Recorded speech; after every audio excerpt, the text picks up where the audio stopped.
Thank you. Good to see you. Both places, on Zoom and here in our sanctuary. So I'm going to start this morning in a way that I find myself starting sermons less and less these days, which is that I'm going to tell you a story from my past that I've never told you before. It's one that I've actually never told in public. And the reason for that is that it contains a bit of an indictment against a rabbinic colleague. But enough time has passed since it happened that you will not be able to connect the dots back to those involved. So I ask you, are you intrigued, at least a little bit? As I have told you, more than perhaps a few times, one of the defining experiences of my life, of my rabbinate, and of my theology was the tragic death of a classmate and good friend in a suicide bombing on a Jerusalem bus in 1996. Matt Eisenfeld was killed together with his soon-to-be fiancée, Sarah Duker. And it was a long time before there was a day that I could talk about that publicly. And it was also a long time before there was a day that I did not think of them. And I still think of them most days. And our mutual classmate, Rabbi Ed Bernstein, has done a true labor of love in publishing all of their known writings and keeping their memory alive in tangible ways. That collection is titled Love Finer Than Wine, and it sits on my desk and probably always will. So as you can imagine, those of us who went through the aftermath of this tragedy, meaning those of us specifically who were spending that year together in Israel, not only relied on each other for support that could not be found elsewhere, but also formed a kind of exclusive bond, a little bit of an unwelcome secret society of understanding and commiseration. This event was tough on so many levels, but one was that our classmates who had received a waiver to not spend that year in Israel never really broke into that circle of grief. But this story is about someone who is not in our class. So again, please, don't try to connect the dots. We were back at JTS in New York. I don't remember exactly when it was, and a meeting was called for the student body to come together to do some processing and some re-entry bonding. I remember just one thing about that meeting. A student in a different rabbinical school class had a complaint. He said, you know, I feel really badly for all of you who went through this. It is truly terrible. But it also sometimes seems that you think you are the only ones who had a difficult year. There was also a fire in one of the JTS dorms, and many of us were displaced from our apartments for a while, and it wasn't easy. So you can imagine that we were all thinking the same thing, and it definitely involved the inflicting of bodily harm. One of my classmates, a brilliant and sensitive guy, could not keep these thoughts inside. He stood up, turned to this fellow student, and it's at least 25 years ago, and I could still see and hear it like yesterday. He shouts, he screams with utter incredulity, "How dare you? How dare you compare loss of property to loss of life?" Some chaos then ensued, but fortunately no punches were thrown. Let's just say I don't remember the meeting getting much more productive after that. How dare you compare loss of property to loss of life?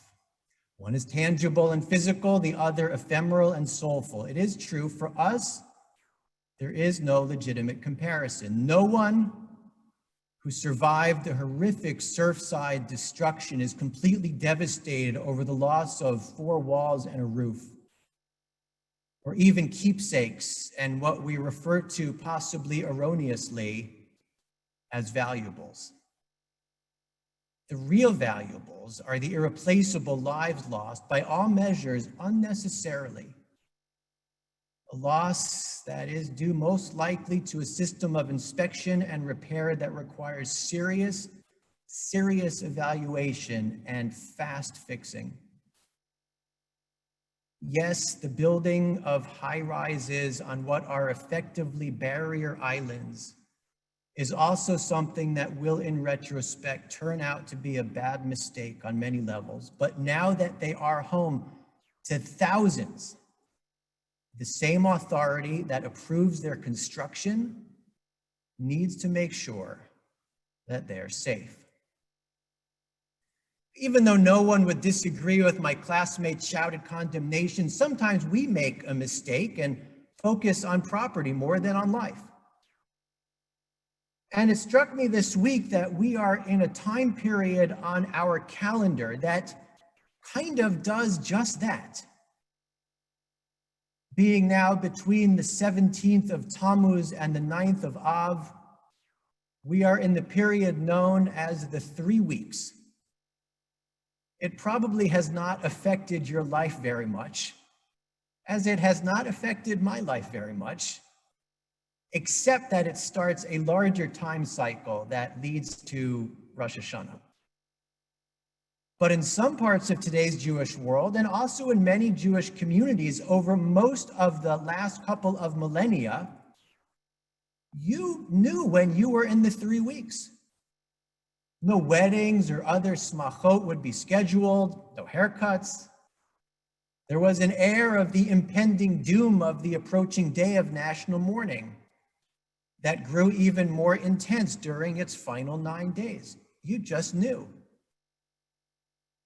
And the way we frame this time period is almost completely tied to the loss of a building, namely the temple in Jerusalem, which by tradition was destroyed both the first and second time on the 9th of Av. So these 3 weeks on the calendar are set aside for preparing to remember, and then actually remembering, not to mention fasting and lamenting on Tisha B'Av. They have been built into the calendar for centuries, and we don't focus this time on the loss of life, of which there was a lot, as the temples were destroyed by foreign powers who sought to decimate the Jewish population and remove it from Jerusalem.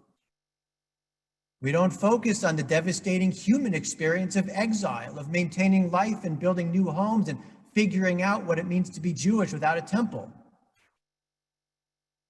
On Tisha B'Av, we mourn the names of exactly no individuals who are purported to have been either lost or banished in either destruction. Ask anyone who might know, hey, what is Tisha B'Av about again? They don't say it's about the loss of people. Not so much even about the loss of Jerusalem, the loss of sovereignty, the end of kingship, or the priesthood. They say, oh, that's the one where we mourn the destruction of the temple. Now, you may be thinking I'm overstating it a bit, and maybe I am for effect, but the temple, you know that the temple was no mere building, and it represents more than any structure in our history has or probably could.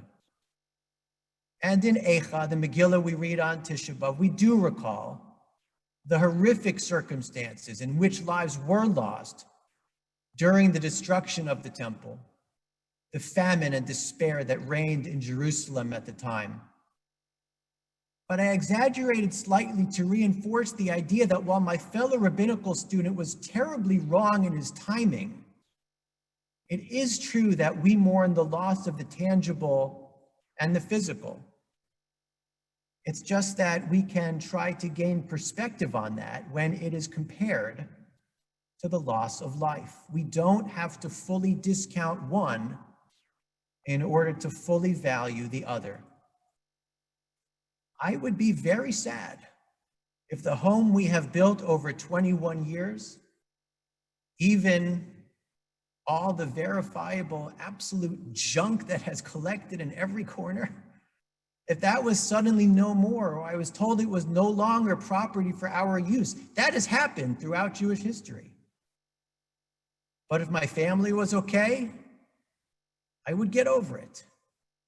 And those of you who have faced this reality in one form or another most likely have as well. We have to remind ourselves of our values and priorities occasionally. And the simple phrase that life is more important than property and things can be acted on or overlooked every single day. Most of us do not spend much time thinking about how sad we are that the temple does not stand in Jerusalem, which is one of the reasons that the 3 weeks have fallen away not only from our consciousness, but from our Jewish practices.